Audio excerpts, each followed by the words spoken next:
Hello दोस्तों, कल अपन ने प्रथम श्लोक पढ़ा था सुभाषितानी का। आज हम द्वितीय श्लोक यहाँ से प्रारंभ करते हैं। एक बार प्रथम श्लोक का पाठ हम यहाँ से कर लेते हैं। भागीशाद्या सुमनसस सर्वार्थानामुपक्रमे यमनत्वा कृतकृत्यास्युस्तम नमामि गजाननम, तम नमामि गजाननम। द्वितीय श्लोक हम सभी एक साथ इसका पाठ करते हैं।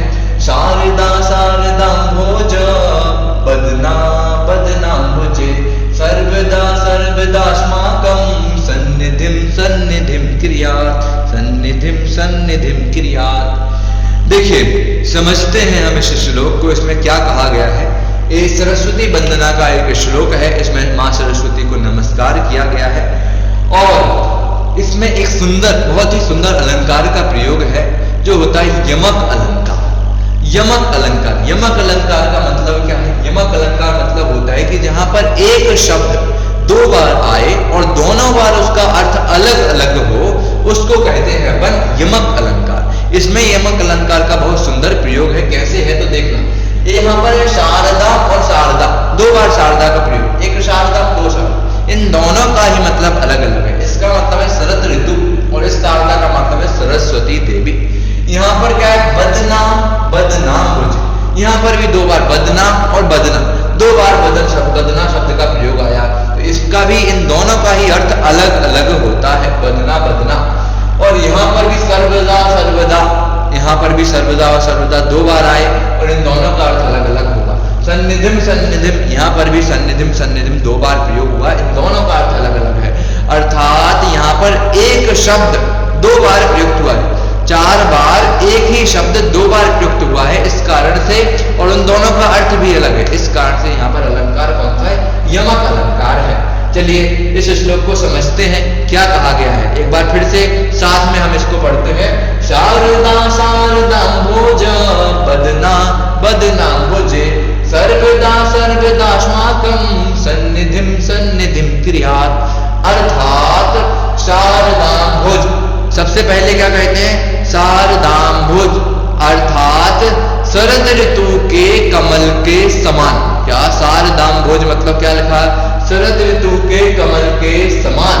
शारदा अर्थात सरस्वती देवी, शरद ऋतु के कमल के समान, शरद ऋतु के कमल के समान। शारदा अर्थात यहाँ पर शरद ऋतु, शरद ऋतु के कमल के समान। अम्भोज अर्थात कमल, शरद ऋतु में उत्पन्न अम्भोज अर्थात कमल के समान। बदना, बदना का मतलब होता है मुख अर्थात मुख वाली। तो शरद ऋतु में उत्पन्न कमल के समान मुख वाली शारदा अर्थात शारदा, हे सरस्वती देवी। अस्माकम बदनाम्भुजे, देखो यहाँ पर लिखा है अस्माकम बदनाम्भुजे अर्थात हमारे कमल रूपी मुख में, हमारे बदनाम्भुजे अर्थात कमल रूपी मुख में सर्वदा, सर्वदा मतलब हमेशा, सर्वदा मतलब क्या लेना? सर्वदा मतलब हमेशा। सन्निधि, सन्निधि अर्थात सन्निधि समीप रहकर, सन्निधि मतलब समीप रहकर, सन्निधि सत मतलब समीप, निधि मतलब रहकर, समीप रहकर। क्या? सर्वदा, एक और सर्वदा, सर्वदा अस्माकम की अनुवृत्ति ले लो, सर्वदा सन्निधिम क्रिया। सर्वदा मतलब हमेशा सन्निधि को करो, हमेशा सन्निधि को करो मतलब हमेशा अच्छी समृद्धि को करो। सरस्वती देवी से भक्त निवेदन करता है कि आप हमेशा हमारे पास रहकर हमारी अच्छी समृद्धि को करें, मतलब हमें अच्छी समृद्धि प्रदान करें। अर्थ समझना फिर से। क्या? शारदाम्भोज बदना अर्थात शारदा मतलब शरद ऋतु में उत्पन्न, अम्भोज मतलब कमल के समान, मुख वाली, बदना मतलब मुख वाली। तो शरद ऋतु में उत्पन्न कमल के समान मुख वाली शारदा, शारदा मतलब सरस्वती देवी। बदनाम्भुजे, बदनाम्भुजे मतलब हमारे कमल रूपी, अम्बुजे मतलब कमल रूपी, बदना मतलब मुख, कमल रूपी मुख में सर्वदा, सर्वदा मतलब हमेशा, हमेशा सन्निधि, सन्निधि मतलब पास रहकर। यहाँ पर एक सन्निधि का मतलब है पास रहकर, एक सन्निधि का मतलब समृद्धि। तो पास रहकर अस्माकम, क्या?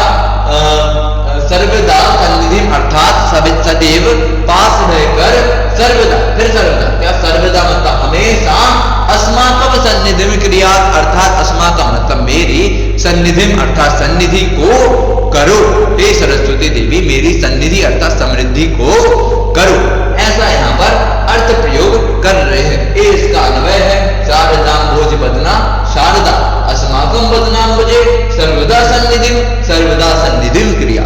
देखो इसका अर्थ देखना, शब्दार्थ से इसका अर्थ करते हैं।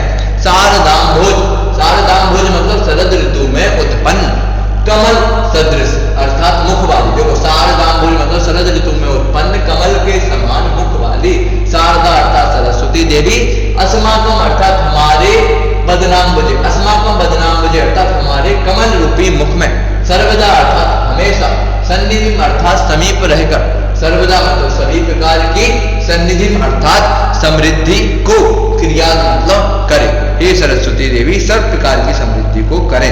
भावार्थ में देखिएगा क्या कहते हैं, शरद ऋतु में उत्पन्न कमल की तरह दिखने वाली सरस्वती देवी हमारे कमल रूपी मुख में हमेशा समीप रहकर सभी प्रकार की समृद्धि को करे। ठीक है, अब विशेष में देखिएगा, विशेष में क्या कहते हैं, संधि। संधि देख लेते हैं। सबसे पहले शारदाम्भोज, जो शारदाम्भोज शब्द बना उसमें कौन सी संधि है, शारदाम्भोज, शारदा धन अम्भोज, ये हो जाएगा शारदाम्भोज।